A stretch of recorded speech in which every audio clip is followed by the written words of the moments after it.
Hi, readers. Welcome back to Bible in a Year Live Chronological Project. I'm your host, Natasha, and I will be reading from 2 Samuel chapters 13 through 15 from the Christian Standard Bible. Come read with me as we feast on God's Word. Let's dive in. Chapter 13. Some time passed. David's son Absalom had a beautiful sister named Tamar, and David's son Amnon was infatuated with her. Amnon was frustrated to the point of making himself sick over his sister Tamar because she was a virgin, but it seemed impossible to do anything to her. Amnon had a friend named Jonadab, a son of David's brother Simeah. Jonadab was a very shrewd man, and he asked Amnon, "Why are you, the king's son, so miserable every morning? Won't you tell me?" Amnon replied, "I'm in love with Tamar, my brother Absalom's sister." Jonadab said to him, "Lie down on your bed and pretend you're sick. When your father comes to see you, say to him, 'Please let my sister Tamar come and give me something to eat. Let her prepare a meal in my presence so I can watch and eat from her hand.'" So Amnon lay down and pretended to be sick. When the king came to see him, Amnon said to him, "Please let my sister Tamar come and make a couple of cakes in my presence so I can eat from her hand." David sent word to Tamar at the palace, "Please go to your brother Amnon's house and prepare a meal for him." Then Tamar went to his house while Amnon was laying down. She took dough, kneaded it, made cakes in his presence, and baked them. She brought the pan and set it down in front of him, but he refused to eat. Amnon said, "Everyone leave me," and everyone left him. "Bring the meal to the bedroom," Amnon told Tamar, "so I can eat from your hand." Tamar took the cakes she had made and went to her brother Amnon's bedroom. When she brought them to him to eat, he grabbed her and said, "Come, sleep with me, my sister."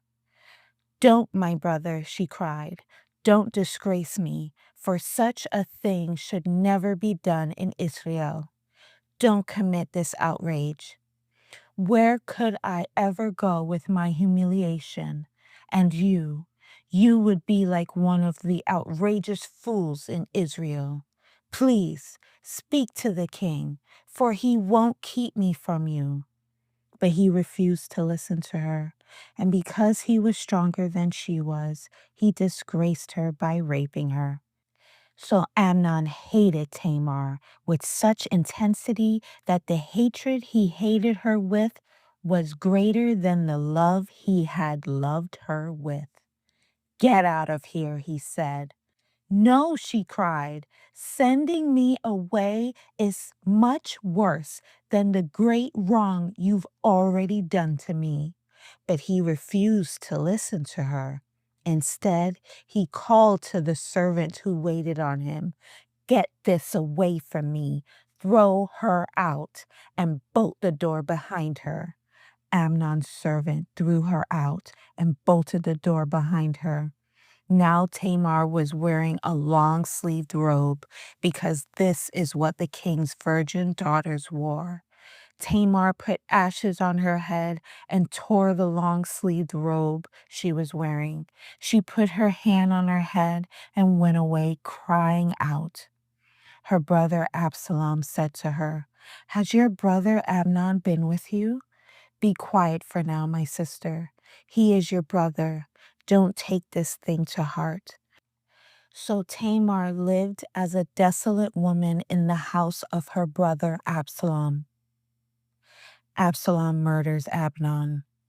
When King David heard about all these things, he was furious.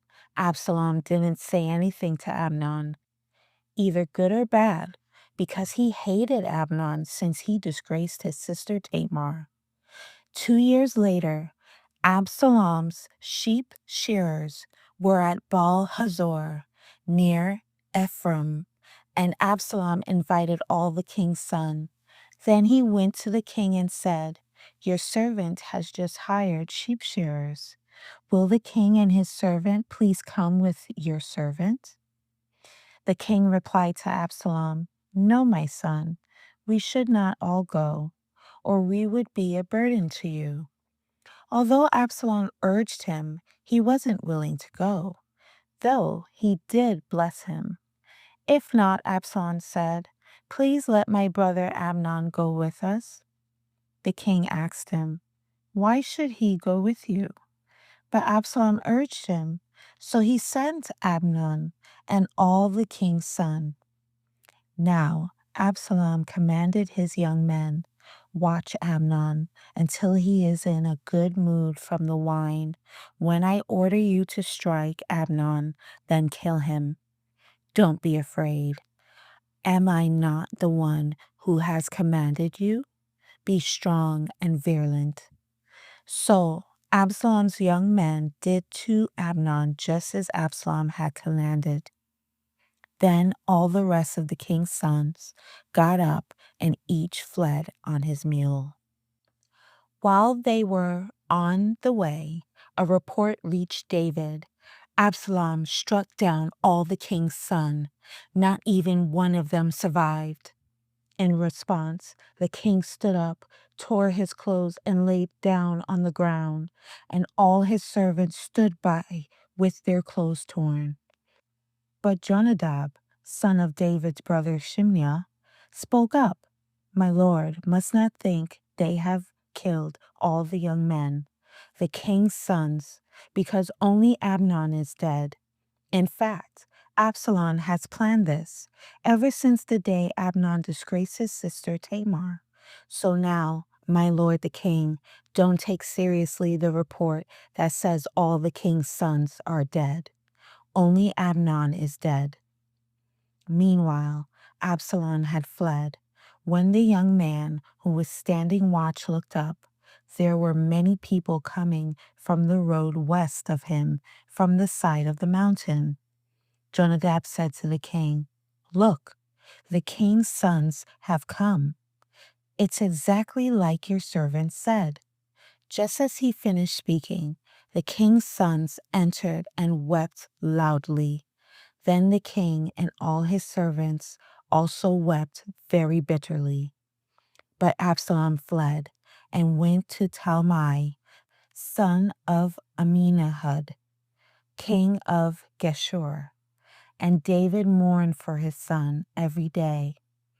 After Absalom had fled to Geshur and had been there 3 years, King David longed to go to Absalom, for David had finished grieving over Amnon's death.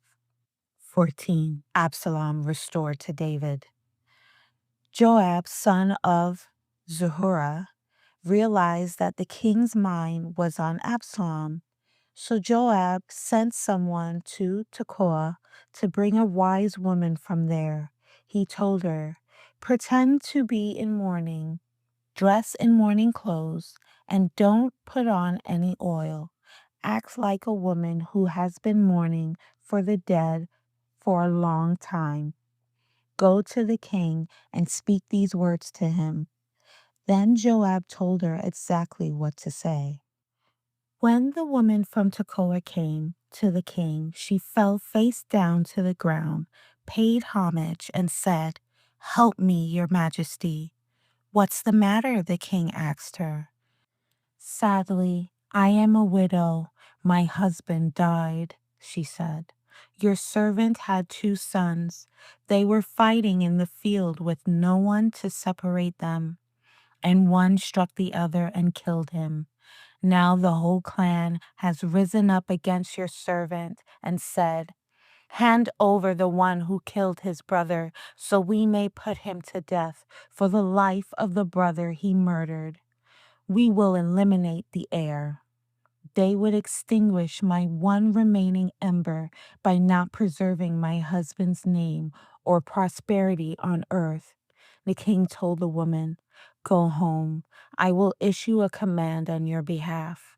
Then the woman of Tekoa said to the king, "My lord the king, may any blame be on me and my father's family, and may the king and his throne be innocent."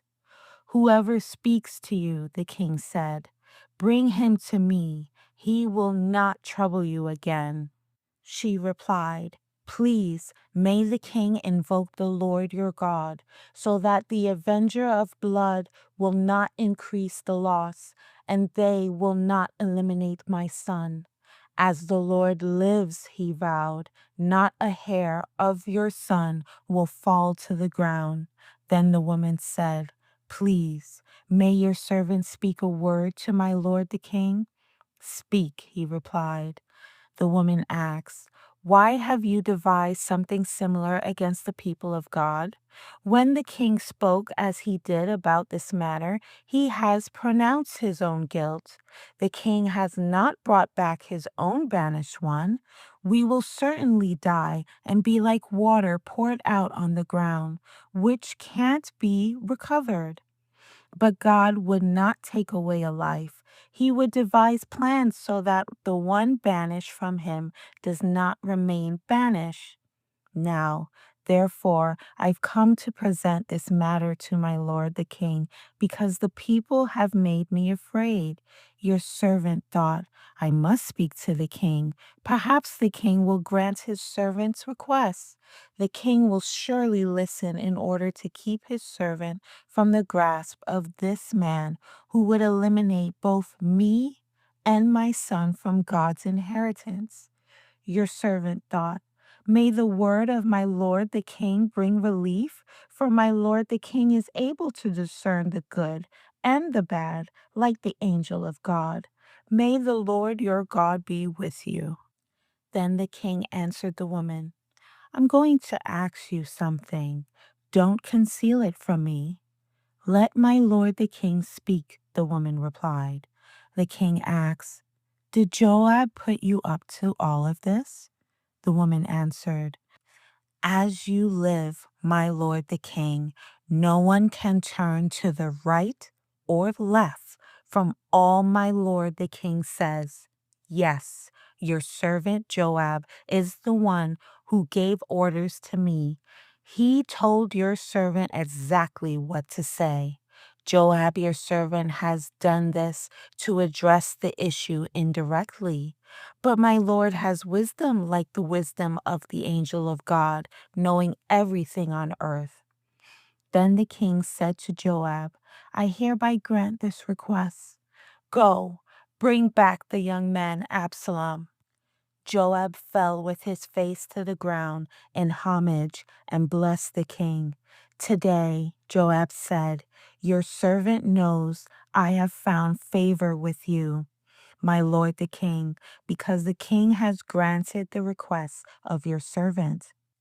So Joab got up, went to Geshur, and brought Absalom to Jerusalem. However, the king added, "He may return to his house, but he may not see my face." So Absalom returned to his house, but he did not see the king. No man in all Israel was as handsome and highly praised as Absalom. From the sole of his foot to the top of his head, he did not have a single flaw. When he shaved his head, he shaved it at the end of every year because his hair got so heavy for him that he had to shave it off. He would weigh the hair from his head, and it would be 5 pounds according to the royal standard. 3 sons were born to Absalom, and a daughter named Tamar, who was a beautiful woman. Absalom resided in Jerusalem 2 years, but never saw the king. Then Absalom sent for Joab in order to send him to the king. But Joab was unwilling to come to him. So he sent again, a second time, but he still would not come. Then Absalom said to his servants, "See, Joab has a field right next to mine, and he has barley there. Go and set fire to it." So Absalom's servant set the field on fire. Then Joab came to Absalom's house and demanded, "Why did your servant set my field on fire?" "Look," Absalom exclaimed to Joab, "I sent for you and said, 'Come here. I want to send you to the king to ask, why have I come back from Geshur? I'd be better off if I were still there. So now let me see the king. If I am guilty, let him kill me.'" Joab went to the king and told him. So David summoned Absalom, who came to the king and paid homage with his face to the ground before him. Then the king kissed Absalom. 15. Absalom's revolt. After this, Absalom got himself a chariot, horses, and 50 men to run before him. He would get up early and stand beside the road leading to the city gate. Whenever anyone had a grievance to bring before the king for settlement, Absalom called out to him and asked, "What city are you from?" If he replied, "Your servant is from one of the tribes of Israel," Absalom said to him, "Look, your claims are good and right, but the king does not have anyone to listen to you."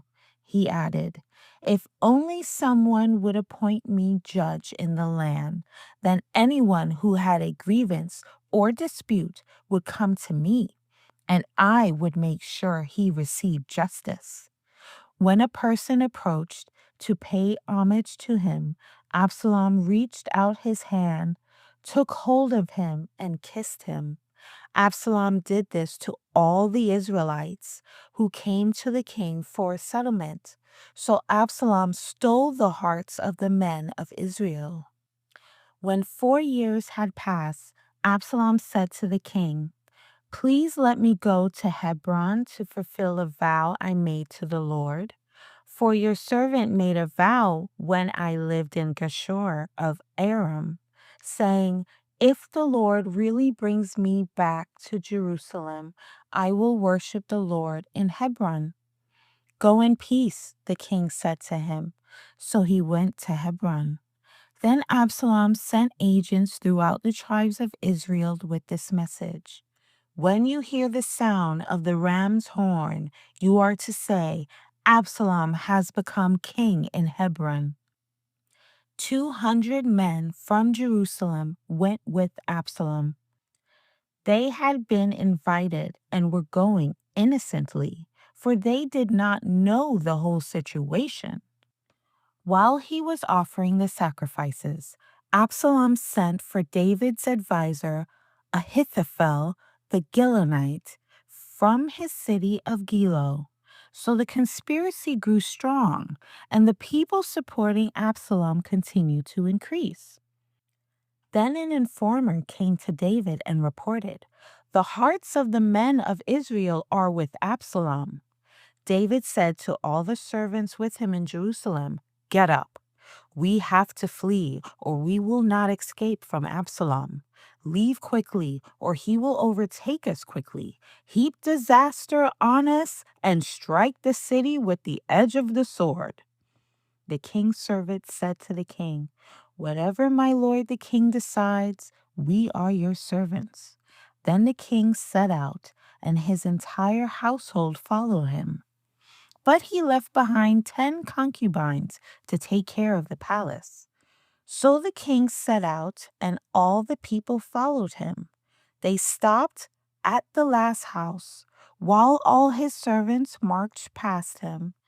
Then all the Kerethites and the Pelethites and the people of Gath, 600 men who came with him from there, marched past the king. The king said to Hittai of Gath, "Why are you also going with us? Go back and stay with the new king, since you're both a foreigner and an exile from your homeland. Besides, you only arrived yesterday. Should I make you wander around with us today while I go wherever I can? Go back and take your brothers with you. May the Lord show you kindness and faithfulness." But in response, Hittai vowed to the king, "As the Lord lives, and as my lord the king lives, wherever my lord the king is, whether it means life or death, your servant will be there." "March on," David replied to Hittai. So Hittai of Gath marched past with all his men and the dependents who were with him. Everyone in the countryside was weeping loudly while all the people were marching out of the city. As the king was crossing the Kidron Valley, all the people were marching past on the road that leads to the wilderness. Zadok was also there, and all the Levites with him were carrying the Ark of the Covenant of God. They set the Ark of God down, and Abiathar offered sacrifices until the people had finished marching past. Then the king instructed Zadok, "Return the Ark of God to the city. If I find favor with the Lord, he will bring me back and allow me to see both it and its dwelling place. However, if he should say, 'I do not delight in you,' then here I am. He can do with me whatever he pleases." The king also said to the priest Zadok, "Look, return to the city in peace, and your 2 sons with you, your son Ahimaaz and Abiathar's son Jonathan. Remember, I'll wait at the fords of the wilderness until word comes from you to inform me." So Zadok and Abiathar returned the ark of God to Jerusalem and stayed there. David was climbing the slope of the Mount of Olives, weeping as he ascended. His head was covered, and he was walking barefoot. All of the people with him covered their heads and went up, weeping as they ascended. Then someone reported to David, "Ahithophel is among the conspirators with Absalom." "Lord," David pleaded, "please turn the counsel of Ahithophel into foolishness." When David came to the summit where he used to worship God, Hushai the Archite was there to meet him with his robe torn and dust on his head. David said to him, "If you go away with me, you'll be a burden to me. But if you return to the city and tell Absalom, 'I will be your servant, your majesty. Previously I was your father's servant, but now I will be your servant,' then you can counteract Ahithophel's counsel for me. Won't the priests Zadok and Abiathar be there with you? Report everything you hear from the palace to the priests Zadok and Abiathar. Take note, their 2 sons are there with them. Zadok's son, Ahimaaz, and Abiathar's son, Jonathan. Send them to tell me everything you hear."